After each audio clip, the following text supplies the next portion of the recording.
Hello, my beautiful souls. Welcome sa ating tarot reading session. So, keep in mind, general reading po ito. Maaaring mag-resonate, maaaring hindi. Kunin nyo na lang po kung para sa inyo and leave the rest. Maaaring mag-shift ang energies or magkabaliktad ang sitwasyon. Kaya kayo na pong bahala kung saan kayo nakalugar sa reading natin.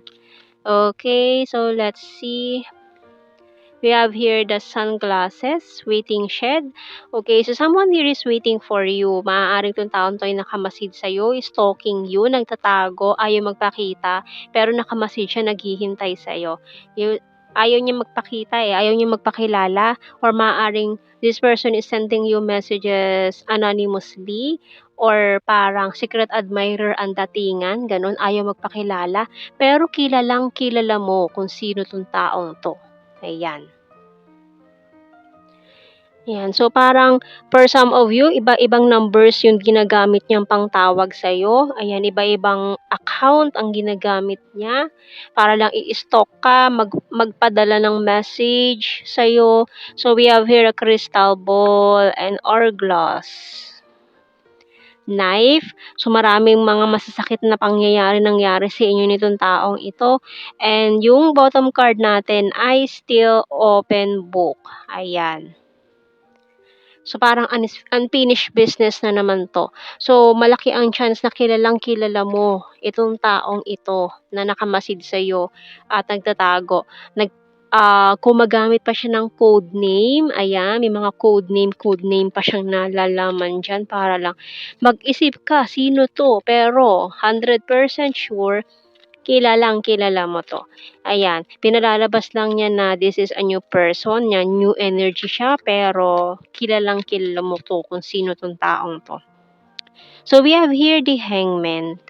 Okay, so talagang nakaano pa siya dyan nakabitin ng patiwarik. Kaya parang hindi pa siya ready na kung ano man to mga gusto niya sabihin sa'yo. Ayan oh.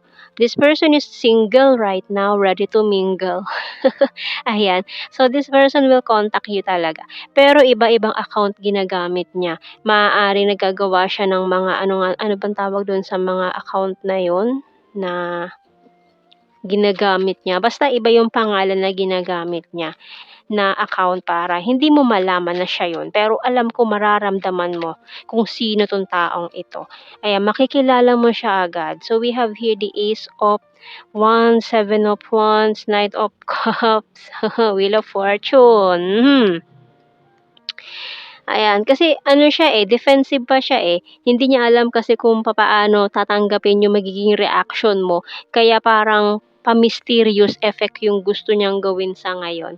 So, wow, Eight of Wands. And yung bottom card natin, King of Cups. So, maaaring meron siyang strong water sign, especially yung kanyang moon sign, no? Maaaring water moon ang kanyang, ang sign nito, water moon. Ayan. Kaya this person is very emotional kahit siguro ang sun sign niya siguro or zodiac sign is a strong fire sign, Aries, Leo, Sagittarius. Pero ang moon sign niya is water. Very emotional person, no? Very sensitive. Ayan. So, tingnan natin sa ating tarot messages, oracle cards. Pero makikilala mo talaga to Paano pa siya Parang hindi naman sa niloloko ka niya or pinagtitripan ka nitong taong to. Hindi lang siya ready pa na malaman mo na siya talaga yun. Pero alam ko ramdam mo siya yun alam ko ramdam mo yan. Pero sige, maki-ano ka na lang, makisabay-sabay ka na lang sa trip niya. Itong mga trip niya. It's a disaster. Oo, nangyari sa inyo nitong taong to in the past. Disaster talaga. Ayan, so it hurts so badly. Uy, nasasaktan daw siya ngayon na hindi siya makalapit sa'yo. I want to grow old with you. I have fear and anxiety. So, maring isa to sa mga dahilan kung bakit hindi siya makalapit sa'yo, makagawa ng move towards you. Ayan. And kaya dinadaan na lang niya sa mga crying over you, feeling lost. 'Di ba? So, feeling sad nga siya ngayon. Nag-e-emote. Ayan. Nag-e-emote. So, we have here, honesty is the best policy. I want to marry you someday. Ayan. isolating myself to reflect. Kasi nga nag-aano siya, nagre-reflect pa siya, naka-isolate. May mga pinaplano, hindi pa siya ready talaga na harapin ka personally. Ayan. And bottom card natin, I can't decide. Kasi nga, ayun, no, undecided pa siya.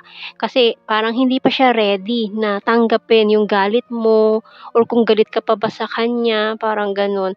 Baka kasi masayang lang lahat kaya binubuo muna niya yung foundation, kumbaga, para naninigarado ba, parang ganun. So, tingnan pa natin, ha, sa ating The Hidden Truth Oracle cards. So, we have here, I want to tell you how I feel. Ayan, pero gustong-gusto niya nang sabihin eh. Gustong-gusto niya nang umamin sa'yo na siya yun. And, you were the best thing in my life. I hope that you can forgive me one day and I know I messed up everything. Kasi alam niya eh, aminado siya, nasira niya eh. Na siya yung sumira nitong connection yung dalawa before. I'm grateful for the spiritual lesson. I regret lying to you. Yan, no? And this one is, I don't react when people mention you. I feel you even though we are apart. And yung bottom card, I can't stop thinking about you. Diba? So, nahihirapan siya ngayon na i-process tong nararamdaman niya. Hindi niya alam kung paano to sasabihin sa'yo ngayon. And tingnan naman natin anong message ng ating archangels dito. Ayan, kasi wala pa siyang lakas ng loob, naduduwag siyang harapin ka. So, tingnan natin. We have here, wow, another Gifts from God by Archangel Sandalphon. We angels bring you gifts from your Creator. Open your arms to receive. Ayan, mga blessings para na unlimited blessings ngayon. Kaya i-claim natin yan. Kaya tingnan natin sa ating initials. Ayan. Meron tayong K, D,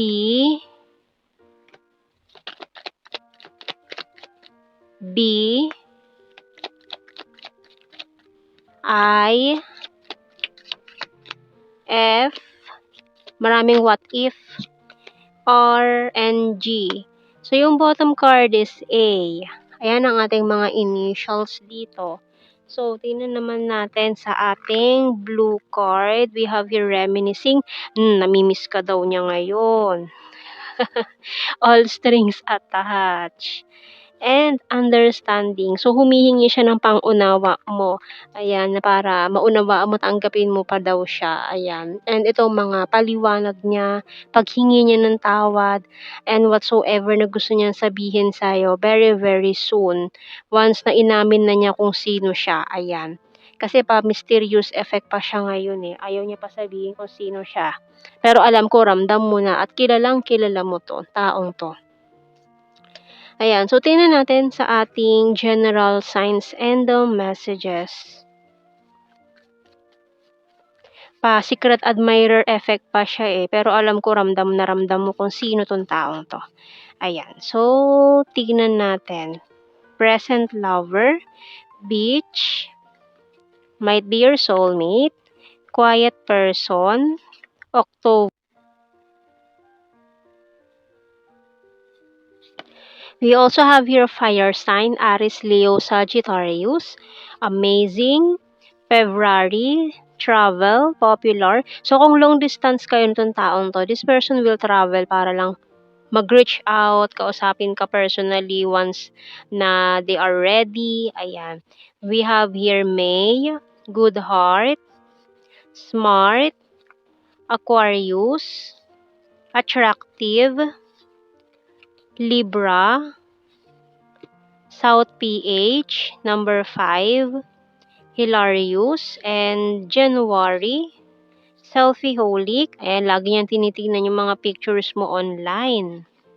Party animal, number 8, sexy body, perfect smile.